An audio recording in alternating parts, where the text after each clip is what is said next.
ഒന്ന് തെസ്സലോനിയൻസ് രണ്ടാമത്തെ അധ്യായം, ഫസ്റ്റ് തെസ്സലോനിയൻസ് രണ്ടാമത്തെ അധ്യായം, അതിൻ്റെ 1 മുതൽ 10 വരെയുള്ള വാക്യങ്ങൾ, 9 വരെയുള്ള വാക്യങ്ങൾ ഞാനൊന്ന് വായിക്കാം. 9 വരെയുള്ള വാക്യങ്ങൾ. സഹോദരന്മാരെ, ഞങ്ങൾ നിങ്ങളുടെ അടുക്കൽ വന്നത് വ്യർത്ഥമായില്ല എന്ന് നിങ്ങൾ തന്നെ അറിയുന്നുവല്ലോ.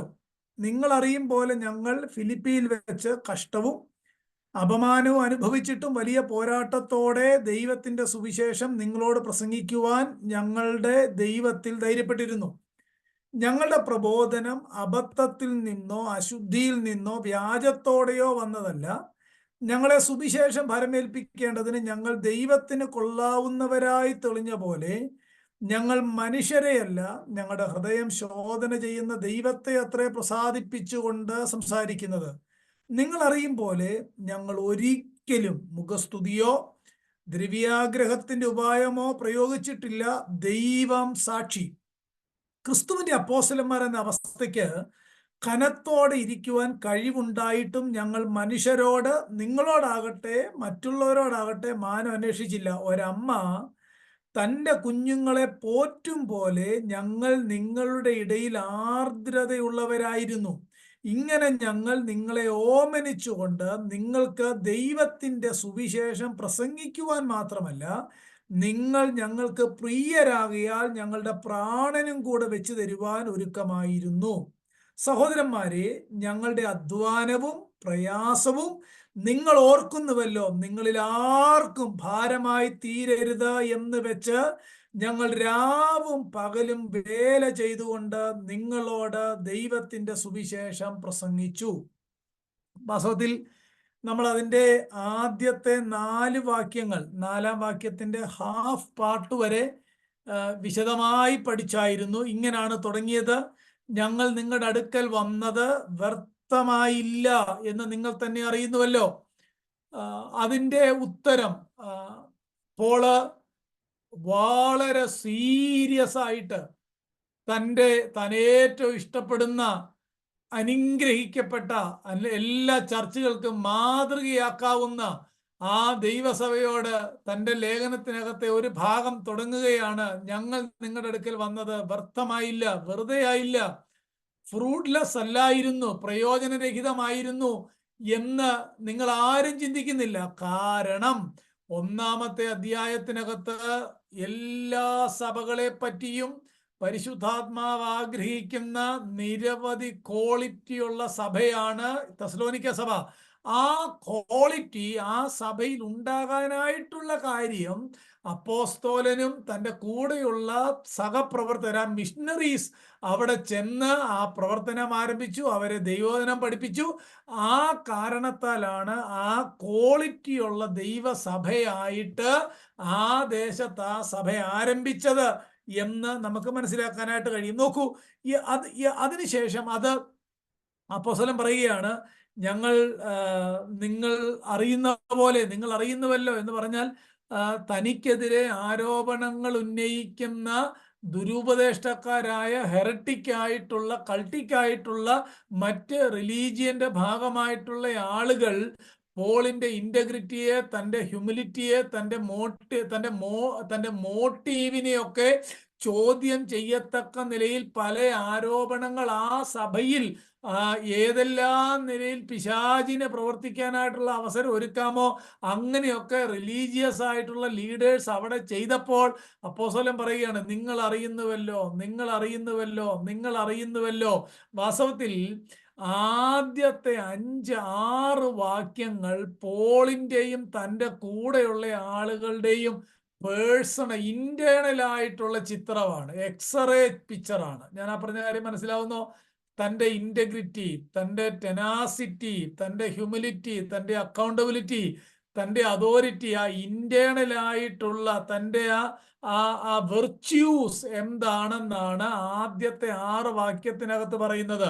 6 വാക്യത്തിനകത്ത് തൻ്റെ ഇന്റേണൽ ആയിട്ടുള്ള, എങ്ങനായിരുന്നു ഞാൻ, ആ ഇന്റേണൽ ആയിട്ടുള്ള കാര്യം പറഞ്ഞിട്ട് 7-ാമത്തെ വാക്യം മുതൽ 12-ാമത്തെ വാക്യം വരെ എക്സ്റ്റേണലി ഞാൻ നിങ്ങളോട് ഇടപെട്ടത് എങ്ങനെയാണ് എന്നാണ് അപ്പോസ്തലൻ അവിടെ പറയുന്നത്. അങ്ങനെയാണെങ്കിൽ നിങ്ങൾ ആ 2 ഭാഗങ്ങൾ നോക്കി. ഒന്ന്, തൻ്റെ ഇന്റേണൽ വ്യൂ ആണ്. രണ്ടാമത്തേത് നിങ്ങൾ കണ്ട, നിങ്ങളുടെ കൂടെ ഞാൻ താമസിച്ചപ്പോൾ നിങ്ങൾക്ക് മനസ്സിലായ ആ എക്സ്റ്റേണൽ ആയിട്ടുള്ള ആ പിക്ചറാണ് ഈ രണ്ട് ഭാഗങ്ങളായി തിരിക്കുന്ന 12 വാക്യത്തിനകത്ത് ആ കർത്താവിന്റെ ദാസൻ അവിടെ പറഞ്ഞേക്കുന്നത്.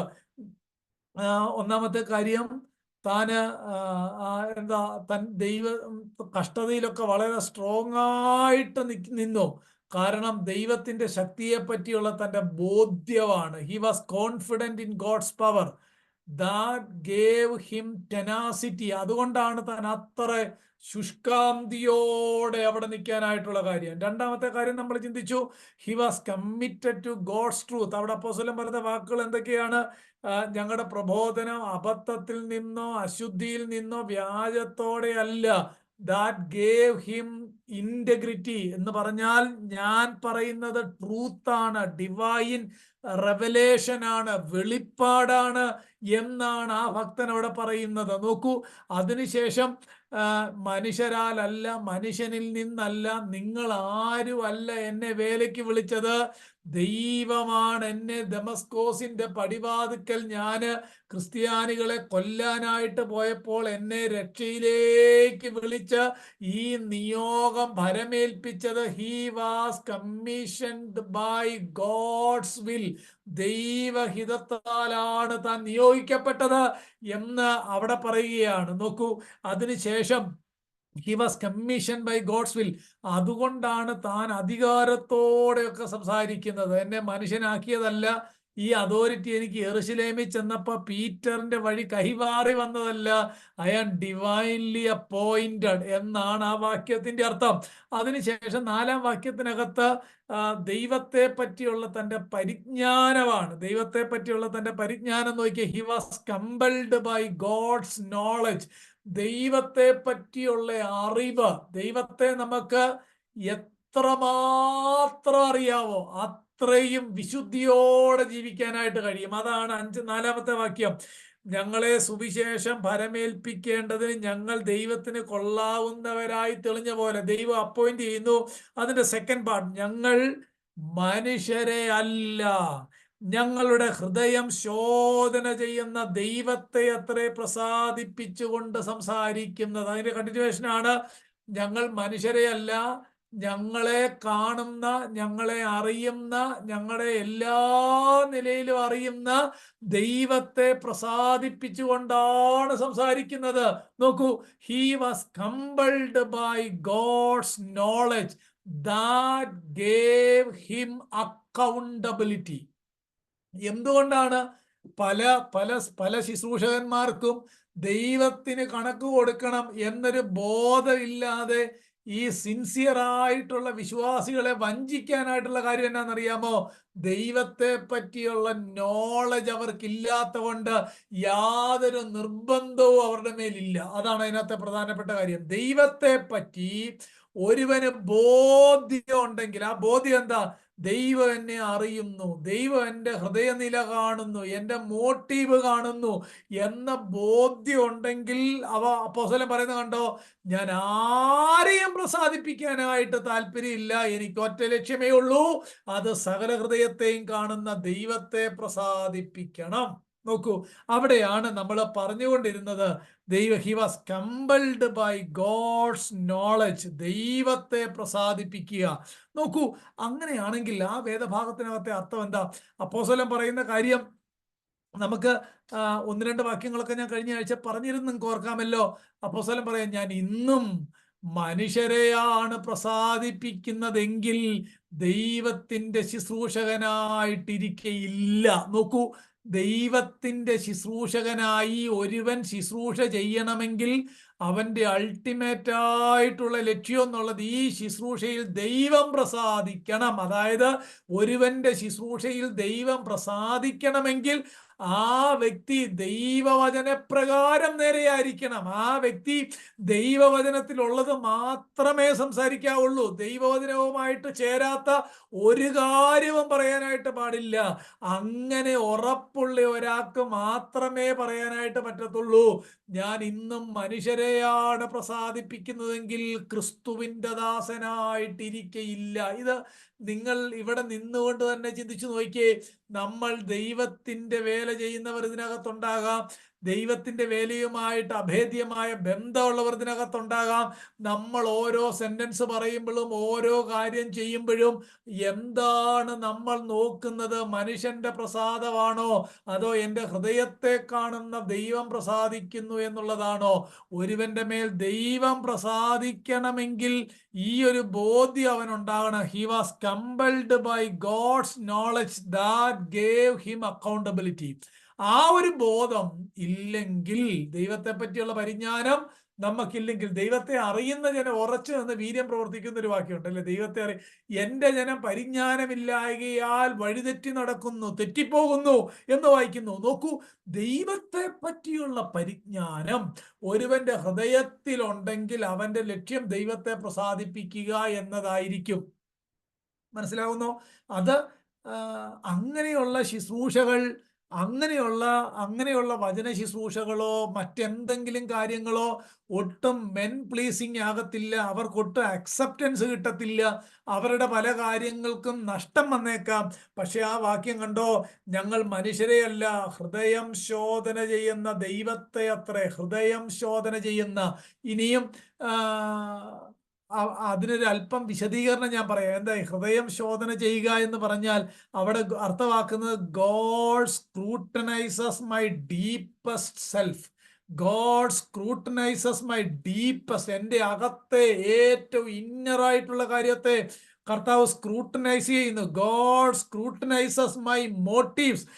ഏത് മോട്ടീവോടെയാണ് ഞാൻ പറയുന്നത് എന്ന് ദൈവം നോട്ടീസ് ചെയ്യുന്നു. God scrutinises my intention.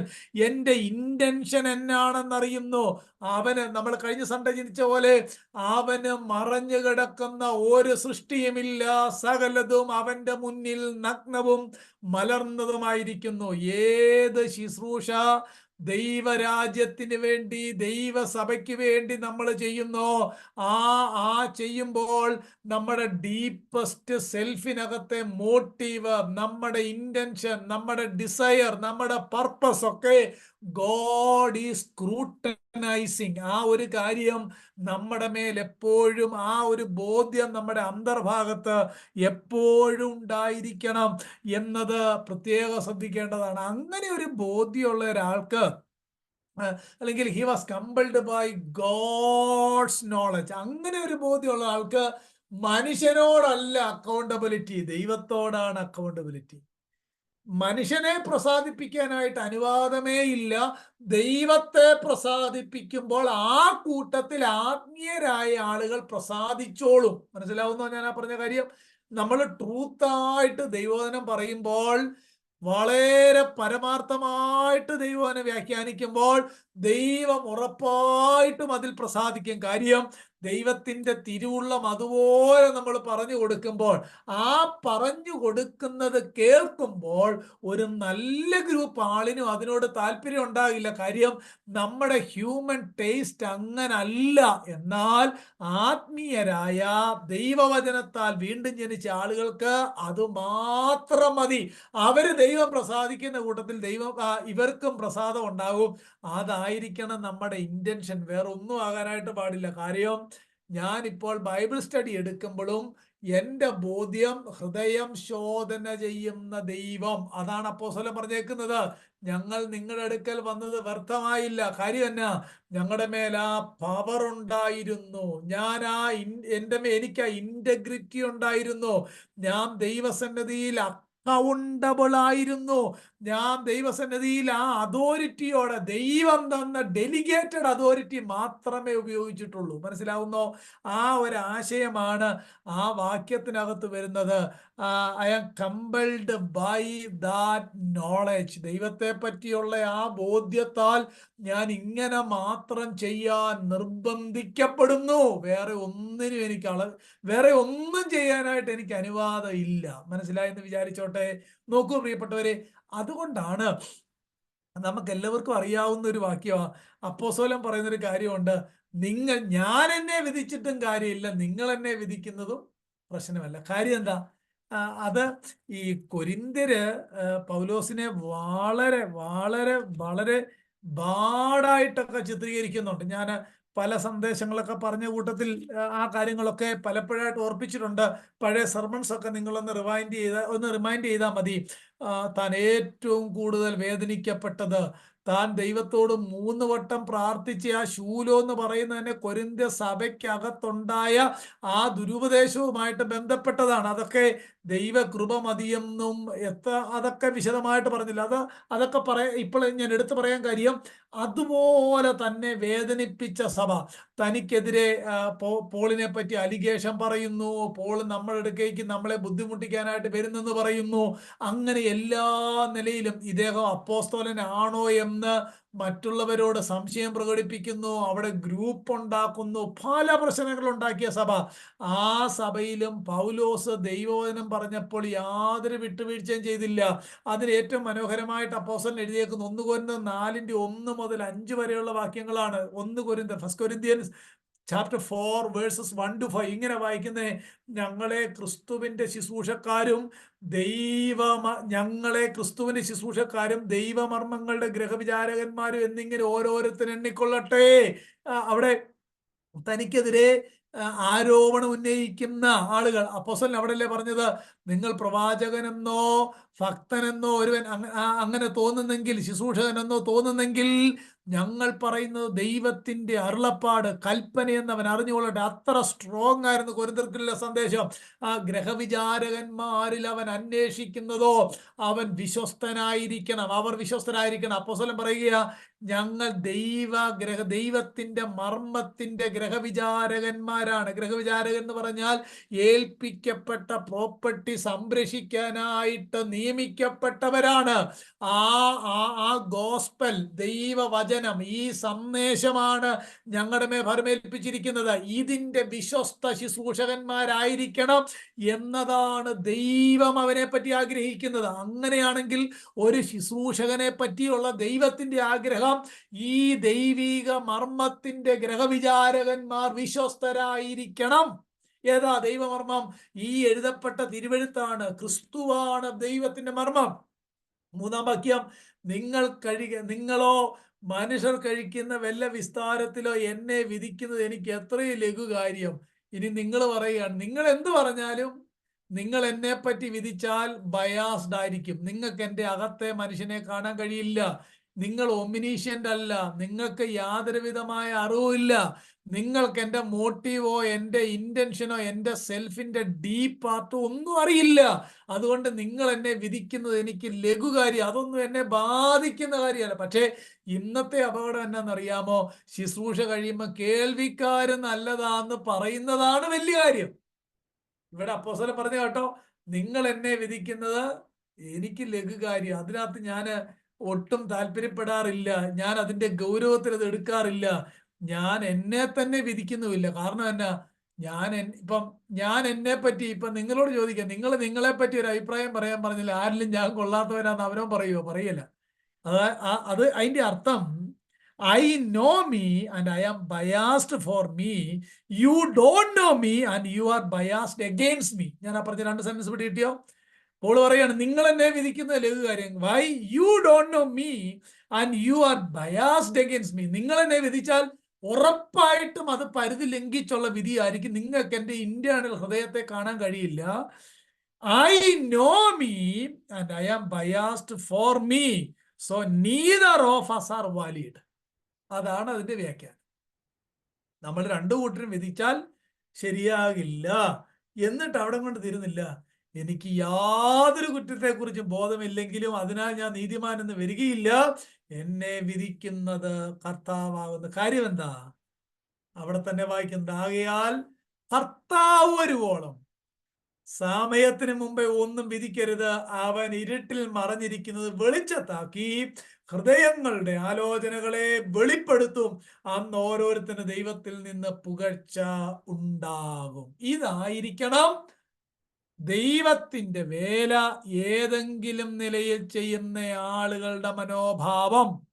ഞാൻ എന്നെ വിധിച്ചാൽ എനിക്ക് അനുകൂലമായിട്ട് ഞാൻ എൻ്റെ നന്മയൊക്കെ പറയത്തുള്ളൂ, എനിക്ക് എന്നെ അറിയാം. നിങ്ങൾ എന്നെ വിധിച്ചാൽ നിങ്ങൾക്ക് എന്നോട് താല്പര്യം ഇല്ലാത്തതുകൊണ്ട് നിങ്ങൾ എനിക്ക് എഗെയിൻസ്റ്റ് ആയിട്ടുള്ള ബയാസ് ആയിരിക്കും പറയുന്നത്. പക്ഷെ ഇത് രണ്ടും കാര്യമില്ല. ദൈവം എന്നെ വിധിക്കട്ടെ, അവൻ ഇരുട്ടത്ത് മറഞ്ഞിരിക്കുന്നത് വെളിച്ചത്താക്കി. ഒരു ദിവസം എന്നെ, എൻ്റെ ഹൃദയത്തിന്റെ ആലോചനകളെ വെളിപ്പെടുത്തും. അന്ന് ദൈവത്തിൽ നിന്ന് പുകഴ്ചയുണ്ടാകും. നമ്മൾ വായിച്ച വാക്യം എന്താണ് നിങ്ങൾ കണ്ടോ? ഹൃദയം ശോധന ചെയ്യുന്ന ദൈവത്തെ അത്രേ പ്രസാദിപ്പിച്ചുകൊണ്ട് സംസാരിക്കുന്നത്. ക്ലിയർ ആയോ? കാരണം അവിടുന്ന് ഒമിനീഷ്യന്റ് ആണ്. അവിടുന്ന് തെറ്റ് പറ്റുകയില്ല, ആർക്കും എതിരായി വിധിക്കുകയില്ല. അവന്റെ വിധി ബയാസ്ഡ് ആകത്തില്ല. അവൻ എല്ലാ വഴികളിലും നീതിമാനും എന്നാണ് വായിക്കുന്നത്. പ്രിയപ്പെട്ടവരെ, ഈ ദൈവസന്നിധിയിലാണ് നമ്മൾ ജീവിക്കുന്നത്. We live under the scrutiny of God. അതെപ്പോഴും ഓർത്തോണം. ഈ മഹാദൈവം പാട്ട് പാടുമ്പോഴും പ്രസംഗിക്കുമ്പോഴും പഠിപ്പിക്കുമ്പോഴും ആത്മീയ ശുശ്രൂഷകൾ ചെയ്യുമ്പോഴും നമ്മുടെ ഇന്റൻഷനും നമ്മുടെ മോട്ടീവും നമ്മുടെ സെൽഫിനകത്തെ ഡീപ് പാർട്ടും എന്താണെന്ന് ഒരുപക്ഷെ എനിക്കും നല്ലപോലെ മനസ്സിലായെന്ന് വരികയില്ല. ഒരുപക്ഷെ ഞാൻ ചിന്തിക്കുന്നത് ഞാൻ വിശുദ്ധനായിട്ടാണ്, വേറെ ലക്ഷ്യമില്ലാതെയാണ് പറയുന്നത് എന്നായിരിക്കാം. പക്ഷേ എപ്പോഴും ഞാൻ എനിക്ക് അനുകൂലമായിട്ട് എന്തെങ്കിലും പഴുതുണ്ടെങ്കിൽ അങ്ങനെ ചിന്തിക്കുകയുള്ളൂ. എൻ്റെ കൂടെ ഇരിക്കുന്ന ആളുകൾ എനിക്കെതിരായി പറയുന്നതിനെ എടുക്കണ്ട.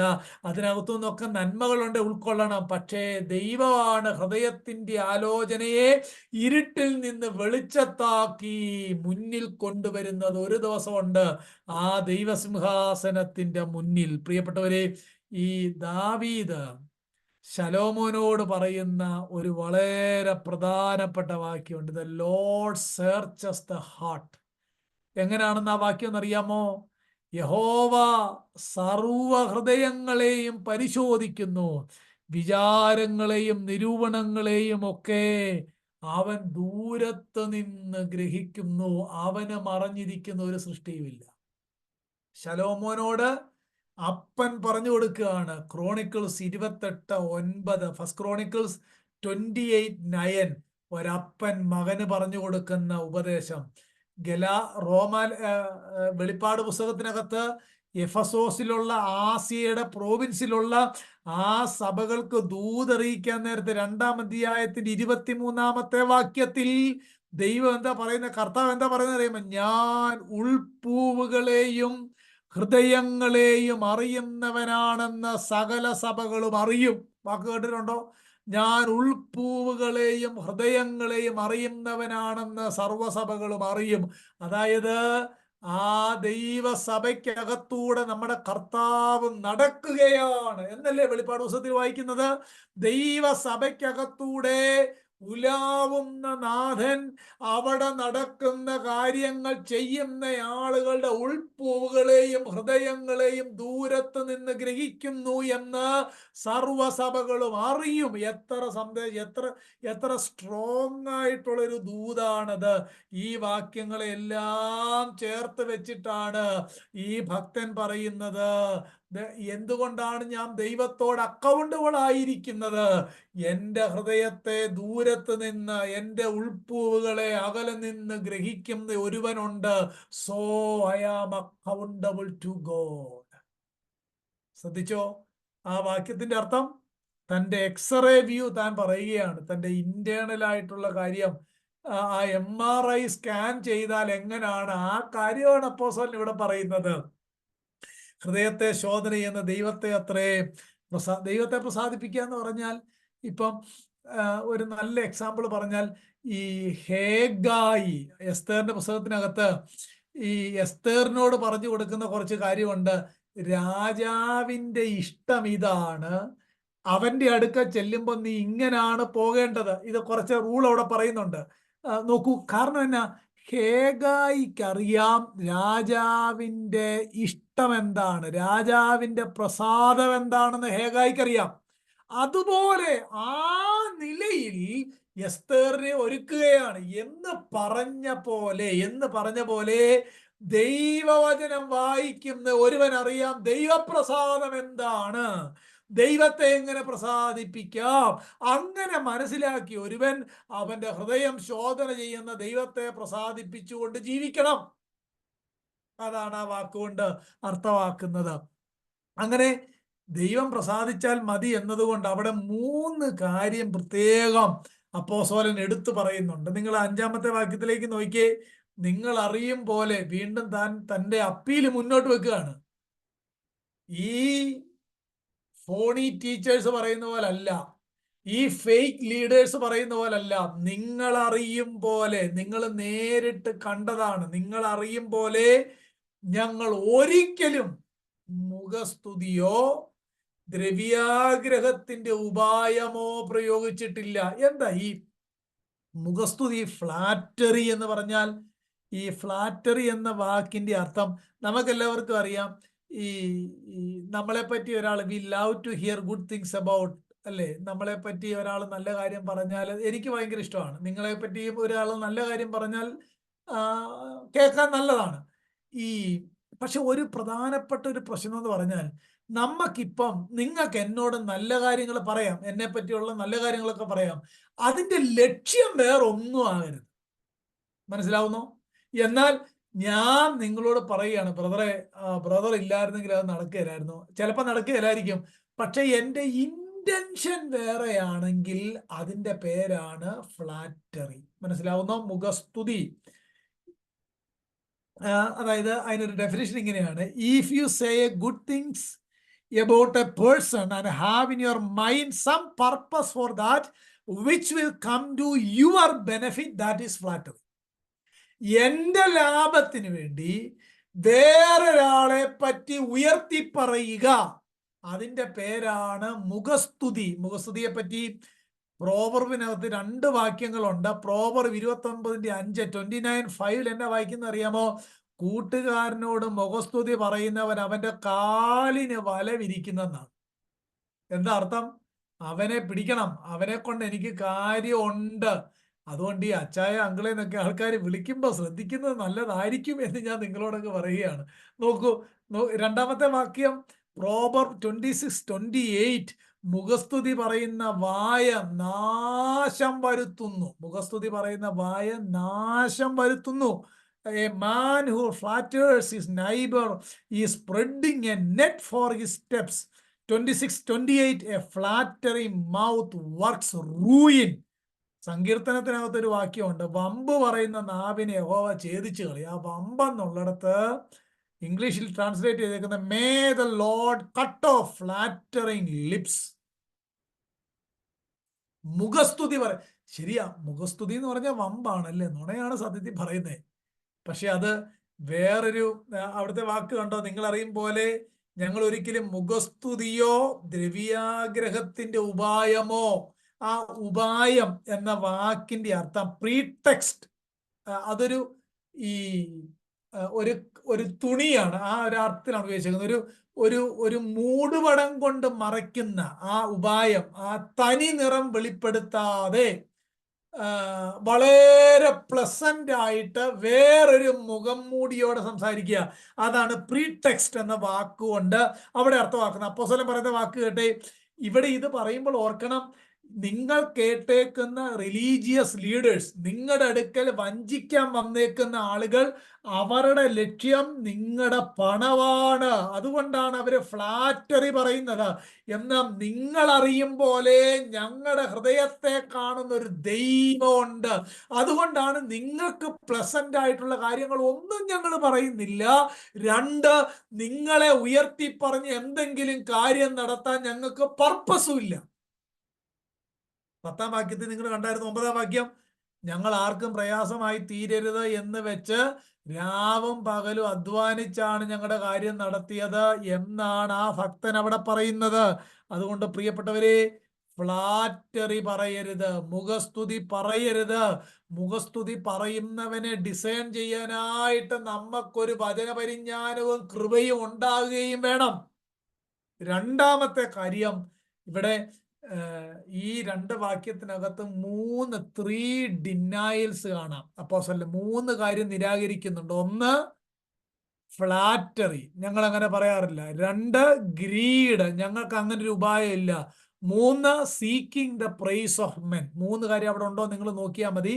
ഞങ്ങൾ മനുഷ്യന്റെ മാനം അന്വേഷിക്കുന്നില്ല എന്നാണ് അപ്പോസ്തലൻ. ഇത് പറയുമ്പോൾ ഹെററ്റിക്കായിട്ടുള്ള പോളിനെതിരെ അക്യൂസേഷൻ കൊണ്ടുവന്ന, ഇത് വാസ്തവത്തിലൊരു നിങ്ങളൊരു പദം കേട്ടിട്ടുണ്ടോന്ന് അറിയില്ല, പോളിമിക് എന്നൊക്കെ പറയും. പോളിമിക് എന്ന് പറഞ്ഞാൽ ഡിഫെൻഡ് ചെയ്ത് എഴുതുകയാണ്. ഞാൻ അങ്ങനല്ല.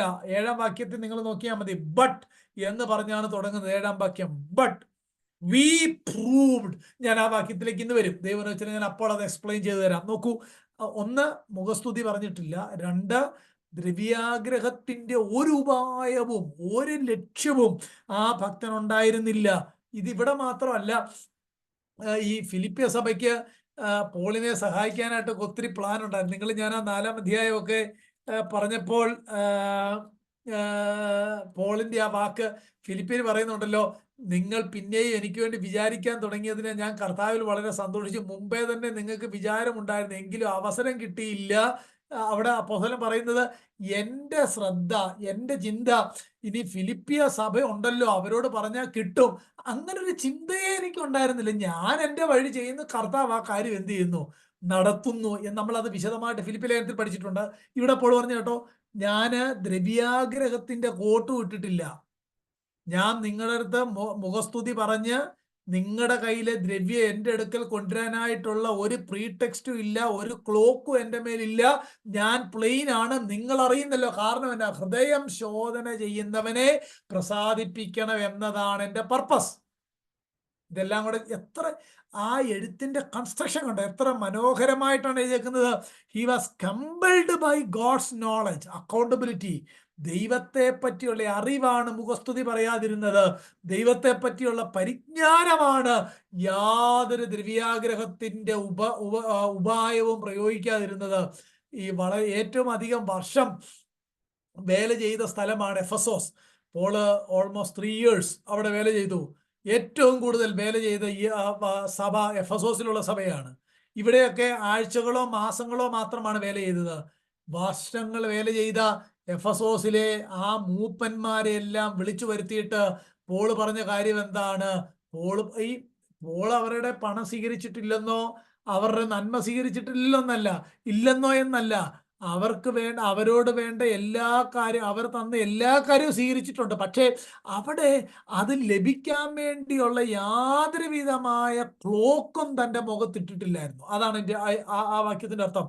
നോക്കൂ, ഇവിടെ ഈ ആക്സ് 20-ക്കകത്ത് അപ്പോസ്തലൻ പറയുന്ന വാക്ക് എന്താണ്?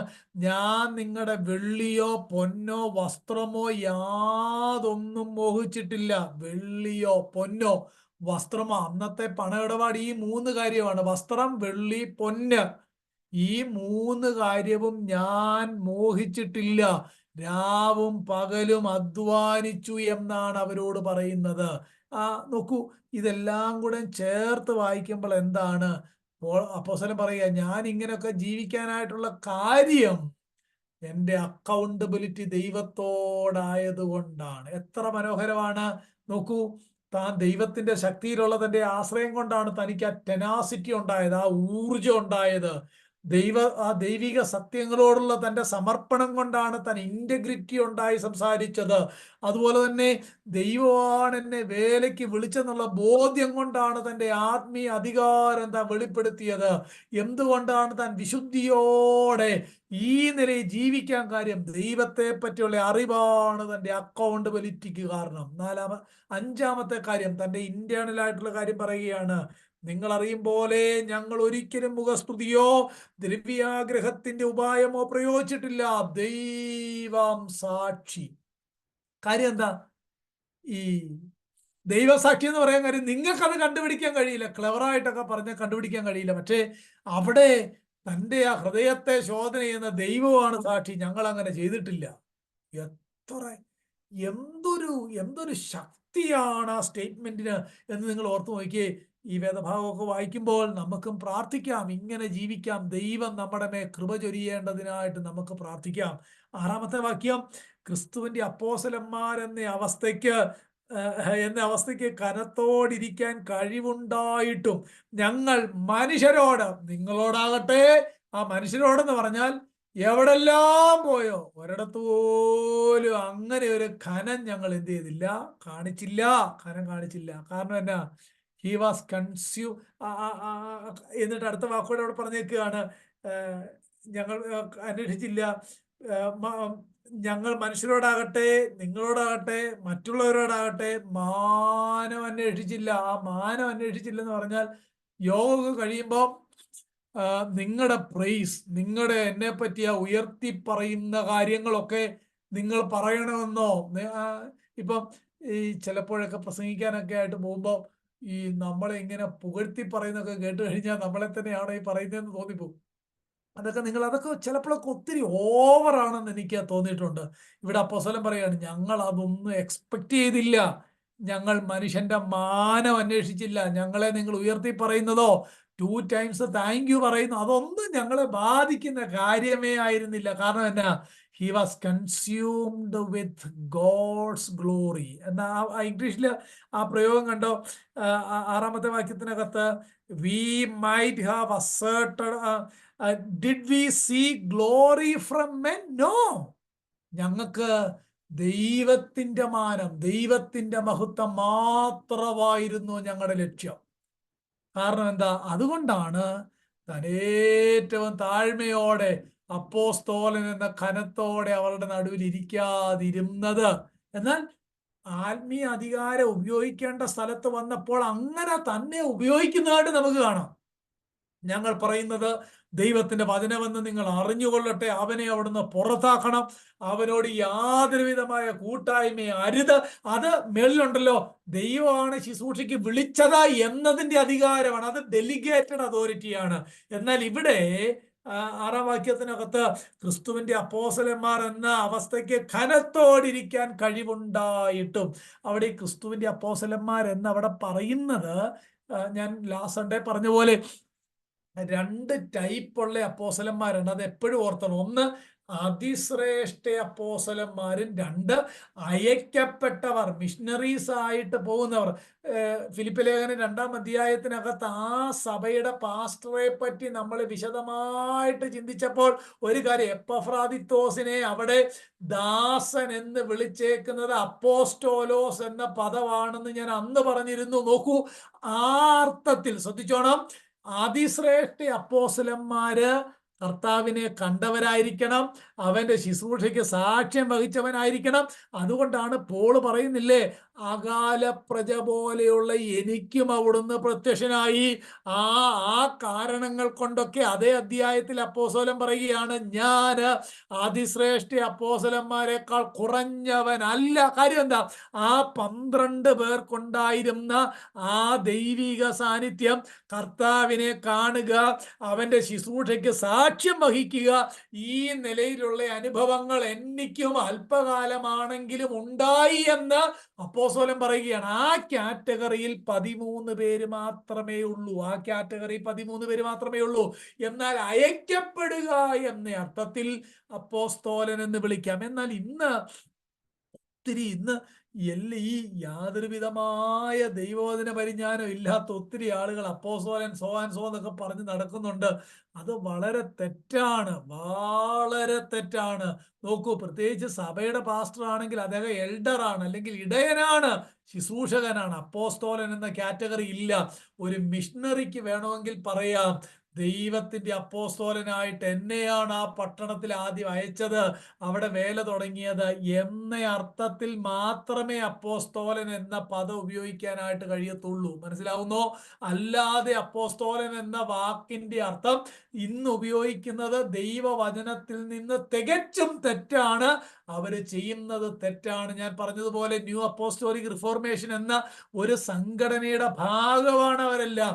1-ാം നൂറ്റാണ്ടിലെ പോലെയുള്ള അപ്പോസ്തലന്മാരിലേക്ക് ദൈവം ചിലരെ വിളിക്കുകയാണ്.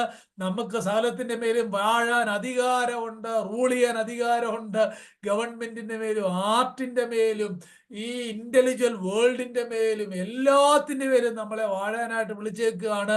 അതുകൊണ്ട് അപ്പോസ്തലന്മാരായിട്ട് ചിലരെ ദൈവം വിളിക്കുന്നു എന്നൊക്കെ പറഞ്ഞ് ആളുകളെ വഞ്ചിക്കുന്നുണ്ട്. നോ, ഇവിടെ അപ്പോസ്തലൻ പറയുകയാണ്, ഇവിടെ ഞങ്ങൾക്ക് ആ കനത്തോടെ ഇരിക്കാനായിട്ടുള്ള അധികാരം ഉണ്ടായിരുന്നു, പക്ഷേ ഞങ്ങളത് ചെയ്തില്ല. നിങ്ങളുടെ മാനം ഞങ്ങൾ ചോദിച്ചില്ല.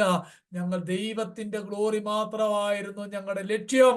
He was consumed with God's glory that gave him humility. പ്രിയപ്പെട്ടവരെ, എത്ര സീരിയസ് ആയിട്ടാണ് ആ വാക്യം പറഞ്ഞേക്കുന്നത്. പൗലോസ് പറഞ്ഞേക്കുന്ന ചില വാക്യങ്ങളുണ്ട്. 1 കൊരിന്ത്യർ 4:5. We do not preach ourself. ഞങ്ങളെ തന്നെയല്ല പ്രസംഗിക്കുന്നത്, ക്രിസ്തുവിനെ കർത്താവെന്നാണ് ഞങ്ങൾ പ്രസംഗിക്കുന്നത്. കണ്ടോ, ഇന്നത്തെ പല ആളുകളും അവരെ തന്നെയാണ് പ്രസംഗിക്കുന്നത്. അങ്ങനല്ല, ക്രിസ്തുവിനെ കർത്താവെന്നാണ് ഞാൻ പ്രസംഗിക്കുന്നത്. 1 കൊരിന്ത്യർ 9:16. ഞാൻ സുവിശേഷം അറിയിക്കുന്നുവെങ്കിൽ പ്രശംസിക്കാൻ ഒന്നുമില്ല, നിർബന്ധം എന്റെ മേൽ കിടക്കുന്നു, അതുകൊണ്ട് ഞാൻ പ്രസംഗിക്കുന്നു. ഇത്രയും കാര്യങ്ങൾ ഗ്രഹിക്കാനായിട്ട് കഴിഞ്ഞോ? ദൈവത്തിന് സ്തോത്രം. ഈ 5 കാര്യമാണ് തന്റെ ഇന്റേണലായിട്ട് അപ്പോസ്തലൻ പറയുന്നത്. ഈ ഇന്ന് ഒരു ദേവദാസൻ ഈ അപ്പോസ്തലന്മാരുടെ കാറ്റഗറി ഞാൻ പറഞ്ഞില്ലേ, 2ആയിട്ട് തിരിച്ചപ്പോൾ അദ്ദേഹത്തിന്റെ പഠനത്തിനകത്തുള്ളത്, ഒന്ന് apostle of Christ and apostle of church എന്നാണ് അദ്ദേഹം പഠിപ്പിച്ചേക്കുന്നത്. അത് മനോഹരമായിട്ട് എനിക്ക് തോന്നി. അപ്പോസ്റ്റൽ ഓഫ് ക്രൈസ്റ്റ് എന്ന് പറഞ്ഞാൽ ദൈവം തെരഞ്ഞെടുത്തവർ, ആ കാറ്റഗറിയിലുള്ളവർ. അപ്പോസ്റ്റൽ ഓഫ് ചർച്ച് എന്ന് പറഞ്ഞാൽ സഭ അയച്ചവർ, സഭ ശുശ്രൂഷയ്ക്കായിട്ട് സെൻഡ് ചെയ്തവർ, ചില പ്രത്യേക സ്ഥലങ്ങളിലേക്ക് അയക്കപ്പെട്ടവർ. Apostles of Christ and apostles of church. അത് രണ്ടാമത്തേത് ചൂസൺ ബൈ ചർച്ച് ആണ്, ഒന്നാമത്തേത് ചോസൺ ബൈ ഗോഡ് ആണ്. വ്യത്യാസം പിടികിട്ടിയോ? അത് വെരി ക്ലിയർ അല്ലേ? വെരി ക്ലിയർ ആണ് നമ്മൾ വേദപുസ്തകത്തിലേക്ക് നോക്കുമ്പോൾ. അതുകൊണ്ട് പ്രിയപ്പെട്ടവരെ, ഇതിനകത്തൊരു 5 കാര്യം നിങ്ങൾ ശ്രദ്ധിച്ചോ. Tenacity, integrity, authority, accountability and humility. എന്താണ് ഇതിനെല്ലാം കാരണം? ഇങ്ങനെയാണ് തൻ്റെ ശുശ്രൂഷ വെളിയിലേക്ക് വന്നത്. എന്തുകൊണ്ടാണ് ഈ ശുശ്രൂഷയിൽ പോളും കൂട്ടരും അവിടെ ചെന്നപ്പോൾ നിങ്ങളുടെ അടുക്കൽ വന്നത് വ്യർത്ഥമാകാതിരിക്കാൻ കാര്യം ഈ 5 ഇന്റേണൽ ക്വാളിറ്റിയാണ് ആ സഭയുടെ വളർച്ചയ്ക്ക് കാരണമായി തീർന്നത്. അതുകൊണ്ട് കർത്താവിന്റെ വേല ചെയ്യുന്ന ഏതെങ്കിലും നിലയിൽ പാസ്റ്ററായിട്ടോ മറ്റെന്തെങ്കിലും കാര്യങ്ങൾ ദൈവരാജ്യത്തിന് വേണ്ടി ചെയ്യുന്നവരുണ്ടെങ്കിൽ ഓർത്തോണം, നമുക്ക് ഈ ആ കാര്യത്തിൽ ഒരു ടെനാസിറ്റി ഉണ്ടായിരിക്കണം. കാര്യം ദൈവത്തിന്റെ ശക്തിയിലായിരിക്കണം നമ്മുടെ കോൺഫിഡൻസ്. നമുക്ക് ഇന്റഗ്രിറ്റി ഉണ്ടായിരിക്കണം. ട്രൂത്ത് മാത്രമേ നമ്മൾ പറയാവുള്ളൂ. നമുക്ക് അതോറിറ്റി ഉണ്ട്, അത് ഡെലിഗേറ്റഡ് അതോറിറ്റിയാണ്, ദൈവത്തിന്റെ ഗിഫ്റ്റ് മാത്രമാണ്, അല്ലാതെ ഒരു അതോറിറ്റി നമുക്കില്ല. മൂന്നാമത്തേത് നമ്മൾ അക്കൗണ്ടബിൾ ആണ്. കാര്യം എന്നാ? നാലാമത്തേത് നമ്മൾ അക്കൗണ്ടബിൾ ആണ്. ഹൃദയം ശോധന ചെയ്യുന്ന ദൈവം സകലത്തെയും വെളിച്ചത്ത് കൊണ്ടുവരുന്ന ഒരു ദിവസമുണ്ട്. 5-മത്തേത്, അങ്ങനെയൊക്കെ ഇരിക്കാൻ എനിക്ക് അതിനുള്ള റൈറ്റ് ഉണ്ടെങ്കിലും മനുഷ്യന്റെ മാനം ഞാൻ ചോദിച്ചില്ല. I am consumed with God's glory that gave him humility. ഈ 5 കാര്യം നമുക്കുണ്ടാകണം. ഇങ്ങനെ ഒരു വില്ലിങ് ആയിട്ടുള്ള മനസ്സ് നമുക്കുണ്ടാകണം. അതാണ് ഈ 6 വാക്യത്തിന്റെ വിശദീകരണം. ക്ലിയർ ആയി എന്ന് വിചാരിച്ചോട്ടെ. ഞാൻ ഒന്നുകൂടെ പെട്ടെന്ന് വായിച്ച് 5-6 വാക്യം നിർത്താം. സഹോദരന്മാരെ, ഞങ്ങൾ നിങ്ങളുടെ അടുക്കൽ വന്നത് വ്യർത്ഥമായില്ല എന്ന് നിങ്ങൾ തന്നെ അറിയുന്നുവല്ലോ. നിങ്ങൾ അറിയും പോലെ ഞങ്ങൾ ഫിലിപ്പിയിൽ വെച്ച് കഷ്ടവും അപമാനവും അനുഭവിച്ചിട്ടും വലിയ പോരാട്ടത്തോടെ ദൈവത്തിന്റെ സുവിശേഷം നിങ്ങളോട് പ്രസംഗിക്കുവാൻ ഞങ്ങളുടെ ദൈവത്തിൽ ധൈര്യപ്പെട്ടിരുന്നു.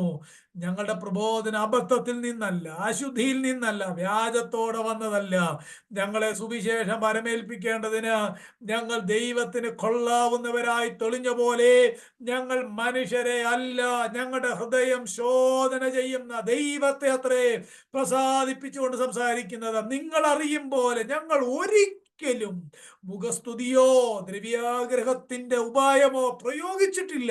ദൈവം സാക്ഷി, ക്രിസ്തുവിന്റെ അപ്പോസ്തലന്മാരെന്ന അവസ്ഥയ്ക്ക് കനത്തോടെ ഇരിക്കുവാൻ കഴിവുണ്ടായിട്ടും ഞങ്ങൾ മനുഷ്യരോടാകട്ടെ, നിങ്ങളോടാകട്ടെ, മറ്റുള്ളവരോടാകട്ടെ മാനം അന്വേഷിച്ചില്ല.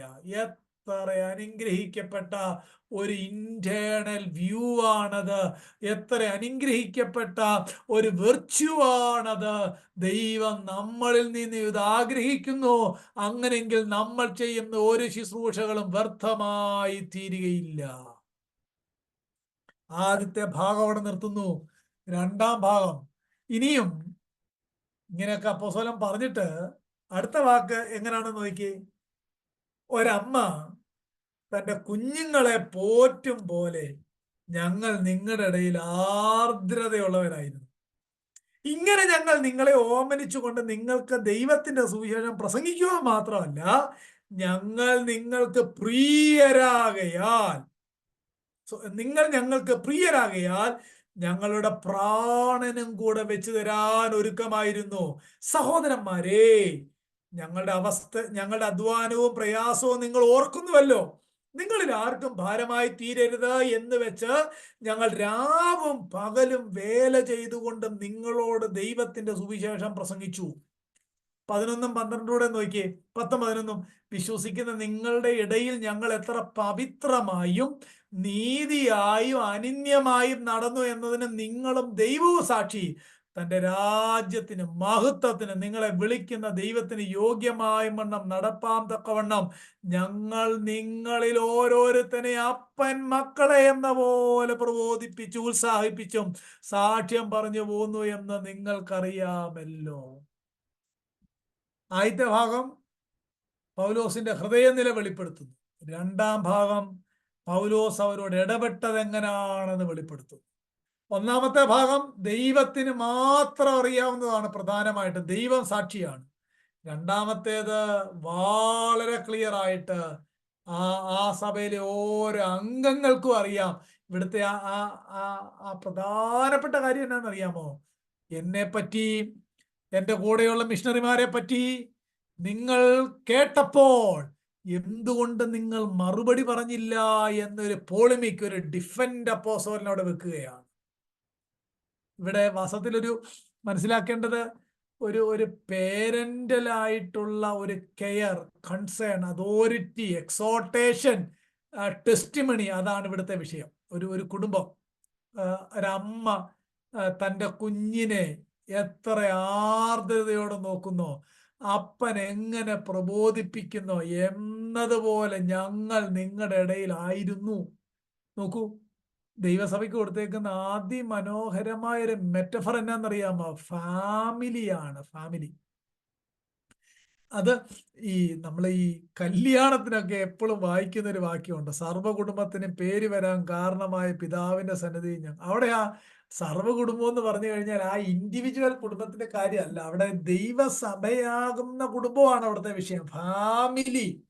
ആ കുടുംബത്തിലെ അംഗങ്ങൾ, ആ കുടുംബത്തിലെ അംഗങ്ങളിൽ ഒരു അപ്പന്റെയും അമ്മയുടെയും റോളാണ് ശുശ്രൂഷകന്മാർക്കെന്നാണ് ഈ വാക്യത്തിന്റെ അർത്ഥം. ആ കുടുംബത്തിൽ ഒത്തിരി മക്കളുണ്ട്. ആ മക്കളെ അമ്മയുടെ ആർദ്രത, അമ്മ ഓമനിക്കുന്ന പോലെ, അപ്പൻ പ്രബോധിപ്പിക്കുന്ന പോലെ, അവിടെ ആ രണ്ട് ബാലൻസിങ് കണ്ടോ? അമ്മയുടെ കെയറും അപ്പന്റെ കെയറും ഒരുപോലെ ഒരു ഹെൽത്തി ചർച്ചിന് ആവശ്യമാണ് എന്നാണ് ആ വാക്യങ്ങളുടെ അർത്ഥം. എനിക്കത് എക്സ്പ്ലെയിൻ ചെയ്യാൻ ഞാൻ തുടങ്ങിയാൽ അത് തീർക്കാതിരിക്കാൻ പറ്റത്തില്ല. പക്ഷെ 2 ക്ലാസ്സെങ്കിലും വേണം എനിക്ക് അതിന്റെ 12 വരെ ചെല്ലാനായിട്ട്. നോക്കാം, ഞാൻ അതിനൊരു ആമുഖം മാത്രം പറയാം. മദർലി കൺസേൺ ആണ് 9 വരെയുള്ള വാക്യം. 10, 11, 12 ഫാദർലി കൺസേൺ ആണ്. നിങ്ങൾ ആ വാക്യങ്ങൾ വായിക്കുമ്പോൾ തന്നെ അറിയാം. അപ്പോസ്തലൻ പറയുന്നത് ഞങ്ങൾ മറ്റ് റിലീജിയസ് ലീഡേഴ്സിനെ പോലെയല്ല. എങ്ങനെയാണ് 7-ാം വാക്യം തുടങ്ങുന്നത്? But we prove to be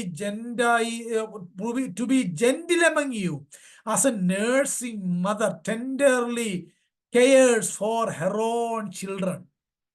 എന്ത് അനുഗ്രഹിക്കപ്പെട്ട പ്രയോഗമാണ് അല്ലേ? എത്ര ആർദ്രതയുള്ളവരായിരുന്നു, എത്ര ആ വാക്കവിടെ ഉപയോഗിച്ചേക്കുന്നത്. അതിന്റെ ഒരു സ്റ്റഡി ഞാൻ ചെറുതായിട്ട് ചെയ്തത്, ആ ജെന്റിൽ, ആ ആർദ്രത എന്ന വാക്കിന്റെ അർത്ഥം ഒരു നന്നായിട്ട് ബൈബിൾ പ്രസംഗിക്കുന്ന ഒരു ദൈവദാസൻ പറഞ്ഞത്, ഈ സയാമീസ് ഇരട്ടകൾ ഉണ്ടല്ലോ, സയാമീസ് ഇരട്ടകൾ, അവര് ചേർന്നിരിക്കുന്ന അതിനുപയോഗിക്കാവുന്ന ഒരു പ്രയോഗമാണ് ആർദ്രത. ആർദ്രത എന്ന വാക്ക്. അപ്പോസ്തലൻ പറയുകയാണ്, ഒരമ്മ സ്വന്തം കുഞ്ഞിനെ ഓമനിക്കുന്ന പോലെ, ഒരപ്പൻ പ്രബോധിപ്പിക്കുന്ന പോലെ. ഇത് രണ്ടിന്റെ പർപ്പസ് എന്താണ്? ഈ പൈതലിനെ വളർത്തി കൊള്ളാകുന്നവനായി തെളിയിക്കണം. ശുശ്രൂഷകന്റെ ഏറ്റവും വലിയ ലക്ഷ്യം എന്താണ്? ഒരമ്മയുടെ കെയറും ഒരപ്പന്റെ പ്രബോധനത്തിലൂടെ ഒരു മെച്യൂർഡ് മകനെ വളർത്തിയെടുക്കുക. അതാണ് താൻ ചെയ്തതെന്നാണ് പറയുന്നത്. അതിന് മുഖസ്തുതി പറഞ്ഞാൽ നടക്കുകയില്ല, ദ്രവ്യാഗ്രഹത്തിന് ഉപായം പറഞ്ഞാൽ നടക്കുകയില്ല, മനുഷ്യന്റെ മാനം പറഞ്ഞാൽ നടക്കുകയില്ല. ഇതെല്ലാം ചെയ്യുന്ന ഫോൾസ് ടീച്ചേഴ്സ് നിരവധി നമ്മുടെ ഇടയിലുണ്ട്. അന്നും അവിടെ ഉണ്ടായിരുന്നു. പക്ഷേ അപ്പോസ്തലൻ പറയുകയാണ്, ഞാൻ അങ്ങനെ ആയിരുന്നില്ല. ഞാൻ ഈ പഠനവുമായിട്ട് ബന്ധപ്പെട്ട് ഡേ കെയറിനെ പറ്റി ഒന്ന് ചിന്തിച്ചു. ഡേ കെയറിന്റെ പ്രത്യേകത എന്ന് പറഞ്ഞാല് ഈ അതിന് ഞാൻ വായിച്ചത് ഇങ്ങനെയാണ്: സബ്സ്റ്റിറ്റ്യൂട്ട് മദേഴ്സ് ആണ് ഡേ കെയറിലുള്ള സബ്സ്റ്റിറ്റ്യൂട്ട് മദേഴ്സ്. അവരുടെ പ്രത്യേകത, ഇവിടുത്തെ നിയമം അനുസരിച്ച് 5 കുഞ്ഞുങ്ങൾക്ക് ഒരാള്, അങ്ങനെയാണ് ഇവിടുത്തെ നിയമം. പക്ഷെ അതൊക്കെ പാലിക്കുന്നുണ്ടോ എന്ന് നമുക്ക് കൃത്യമായിട്ട് അറിയത്തില്ല. ഈ ഡേ കെയറിന്റെ ഒരു പ്രത്യേകത എന്ന് പറഞ്ഞാൽ അവിടെ പോകുന്ന കുഞ്ഞുങ്ങൾക്ക് അവർക്ക് ഒന്നാമതായിട്ട് അവർ പഠിക്കുന്ന കാര്യം ബന്ധങ്ങൾക്ക് പ്രാധാന്യതയില്ല എന്നുള്ളതാണെന്നാ പറയുന്നത്. കാരണം ഒന്ന്, അവർക്ക് കൊടുത്തേക്കുന്ന നിയമം കരഞ്ഞാൽ എടുക്കരുത്. അങ്ങനെ എടുത്തു കഴിഞ്ഞാൽ എല്ലാവരും കരയും, എല്ലാവരും എടുക്കേണ്ടി വരും. കരച്ചിൽ 5 മിനിറ്റ് കഴിയുമ്പോൾ നിർത്തും എന്നാണ് അവർ കൊടുക്കുന്ന ഒന്നാമത്തെ ട്രെയിനിങ്. 2, ബന്ധങ്ങൾക്ക് പ്രാധാന്യതയില്ല. ഒരു കൊച്ച് ഒരു മദറുമായിട്ട് അല്ലെങ്കിൽ സബ്സ്റ്റിറ്റ്യൂട്ട് മദറുമായിട്ട് ഒരു അല്പം അടുത്ത് കഴിയുമ്പോൾ ആ പുള്ളിക്കാരിയുടെ ജോലി കഴിയുന്നു, വേറൊരാൾ വരുന്നു, മനസ്സിലാവുന്നു. നെക്സ്റ്റ് ഡേയിൽ കാണുന്നില്ല, വേറെ സാലറി കിട്ടുന്നിടത്തേക്ക് അവർ ജോലി തേടി പോകുന്നു. ഈ കുഞ്ഞ് ഇന്റേണലി മനസ്സിലാക്കുന്ന ഒരു കാര്യമുണ്ട്, relationships are very short and end എന്നാണ് അവർ മനസ്സിലാക്കുന്നത്. അങ്ങനെയാണ് അവർ വളർന്നു വരുന്നത്. അതുകൊണ്ടാണ് ഈ നിലയിലുള്ള ഒരു ഫ്യൂച്ചർ ഈ രാജ്യത്ത് ഉണ്ടാകുന്നതെന്നാണ് ഞാൻ വായിച്ച ആ ഒരു നോട്ടിനകത്ത് ഞാൻ കണ്ടത്. അത് വളരെ നന്നായിട്ട് പഠിച്ചെഴുതുന്ന ആളുകളായിരിക്കുമല്ലോ. ഒരു ക്രിസ്ത്യൻ മാഗസിൻ ഒന്നും ആണെന്ന് എനിക്ക് തോന്നുന്നില്ല. നോക്കൂ, day care centre substitute mothers ആണ്. അവിടെ ലവിങ് കെയർ ഇല്ല, ടെൻഡർനെസ് ഇല്ല, അവിടെ അഫെക്ഷൻ ഇല്ല, അവിടെ ആർദ്രതയില്ല, അവിടെ ഓമനത്വം ഇല്ല. അതൊരു ബിസിനസ് മാത്രമാണ്. അവരെ ഏൽപ്പിച്ചേക്കുന്ന ഡ്യൂട്ടി ചെയ്തു പോകുക എന്ന് മാത്രമാണ്. അങ്ങനെ പിള്ളേര് ലോൺലിനെസ് എന്താണെന്ന് മനസ്സിലാക്കുന്നു, ബന്ധങ്ങൾക്ക് പ്രാധാന്യത ഇല്ലെന്ന് മനസ്സിലാക്കുന്നു, അവർക്ക് സം കൈൻഡ് ഓഫ് ഫിയർ ചെറുപ്പത്തിലേ ഉണ്ടാകുന്നു, ആരും അവരെ അന്വേഷിക്കാൻ ഇല്ല എന്നുള്ള ബോധം, ഒരു ഭയം, ഒരു ഫാക്ടർ അവരുടെ ഹൃദയത്തിൽ ക്രിയേറ്റ് ചെയ്യുന്നു. ഇതൊക്കെയാണ് ഡേ കെയർ. പക്ഷെ നമുക്ക് ഓപ്ഷൻ ഇല്ല എന്നുള്ളതാണ്. എന്നാൽ ഡേ കെയറിനെ പറ്റി വായിക്കുന്നത്, childrens are often unhappy and lonely, potential fear factor in every building a relationship എന്നൊക്കെയാണ് അവർ അതിനെപ്പറ്റി കൊടുത്തേക്കുന്ന റിപ്പോർട്ട്. പ്രിയപ്പെട്ടവരെ, എന്നാൽ ദൈവസഭയെ പറ്റി പറഞ്ഞേക്കുന്നത് എന്താ നിങ്ങൾ കണ്ടോ? അങ്ങനെ ഡേ കെയർ സെന്ററോ സ്റ്റെപ്പ് മദേഴ്സോ സബ്സ്റ്റിറ്റ്യൂട്ട് മദേഴ്സോ ഒന്നുമല്ല, ഒരു സ്വന്തം മകളെ, സ്വന്തം മകനെ, ആ വാക്ക് എത്ര മനോഹരമാണ്. But we prove to be gentle among you as a nursing mother tenderly cares for her own children. ഒരു ഫീഡ് ചെയ്യുന്ന ഒരമ്മ ആ കുഞ്ഞിന് തൻ്റെ ശരീരത്തിന്റെ നൽകുന്ന അതേ കൺസേണോടെയാണ് ദൈവസഭയെ പരിപാലിച്ചത് എന്നാണ് അപ്പോസ്തലൻ പറയുന്നത്. ഞാൻ വാസ്തവത്തിൽ ഈ വേദഭാഗം കഴിഞ്ഞ 2 ആഴ്ചയായിട്ട് വായിക്കുമായിരുന്നു, പ്രാർത്ഥിക്കുമായിരുന്നു, ഇന്നും ഒക്കെ വളരെ സമയം ചിന്തിച്ചിരുന്നു. എത്രമാത്രം അങ്ങനെ ആകാനായിട്ട് കഴിയുന്നുണ്ടെങ്കിലും നമുക്ക് നമ്മുടെ സഭയെ പറ്റി ശുശ്രൂഷകൾ ചെയ്യുന്ന ഓരോരുത്തർക്ക് ഇങ്ങനെ ഒരു കെയർ ഉണ്ടോ? നമ്മളൊക്കെ ജഡത്തിൽ ജീവിക്കുന്നവരാണ്, പരിമിതികളുണ്ട്, ബലഹീനരാണ്. പക്ഷെ നമ്മളെ പറ്റിയുള്ള ദൈവത്തിന്റെ ആഗ്രഹം ഇതാണ്: ദൈവസഭയെ ഇങ്ങനെ സ്നേഹിക്കണം, ഇങ്ങനെ കരുതണം, ഇങ്ങനെ ആർദ്രതയുള്ളവരായിരിക്കണം. അതാണ് മദർലി കൺസേൺ. പക്ഷേ സങ്കടം എന്നുള്ളത്, നമ്മൾ ഇതിനെ ഡേ കെയർ പോലാണ് കൊണ്ടു നടക്കുന്നത് എന്നാണ് ഏറ്റവും പ്രയാസമുള്ള കാര്യം. നമുക്ക് റെസ്പോൺസിബിലിറ്റി ഇല്ല, ആർദ്രതയില്ല. അങ്ങനെ ആകരുത്. ഞാൻ ദൈവം അനുവദിച്ചാൽ ആ വാക്യങ്ങൾ വിശദമായിട്ട് പറയാം. ഒന്നാമത്തെ ഭാഗം തന്റെ വിർച്യൂസ് എന്താണെന്ന് അപ്പോസ്തലൻ സ്ഥാപിക്കുന്നു. 2ാമത്തെ ഭാഗം ഞാൻ നിങ്ങളെ എങ്ങനെയാണ് കെയർ ചെയ്തത്. Church is like A family. the ministers of the church are like mothers and fathers. അവിടെ 2 കാര്യമുണ്ട്.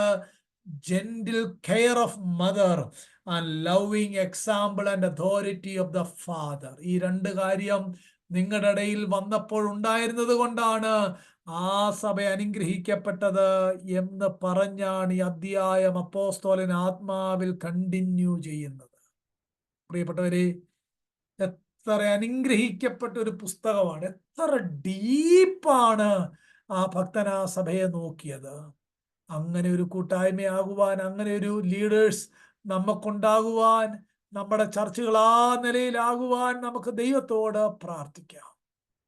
കർത്താവ് നമ്മളെ സഹായിക്കേണ്ടതിന് നമുക്ക് പ്രാർത്ഥിക്കാം. ഈ വചനം നമ്മളിങ്ങനെ കേൾക്കുക മാത്രമല്ല, ധ്യാനിക്കുകയും പഠിക്കുകയും അത് പ്രാക്ടിക്കലാക്കാനൊക്കെ നമ്മൾ വളരെ അധ്വാനിക്കുകയും ചെയ്യണം. അതിനായിട്ട് പരിശുദ്ധാത്മാവിൻ്റെ ശക്തി നമ്മുടെ മേൽ ദൈവം നൽകട്ടെ എന്ന് പ്രാർത്ഥിച്ചുകൊണ്ട് വാക്കുകളെ നിർത്തുന്നു. ദൈവനാമം വാഴ്ത്തപ്പെടുമാറാകട്ടെ.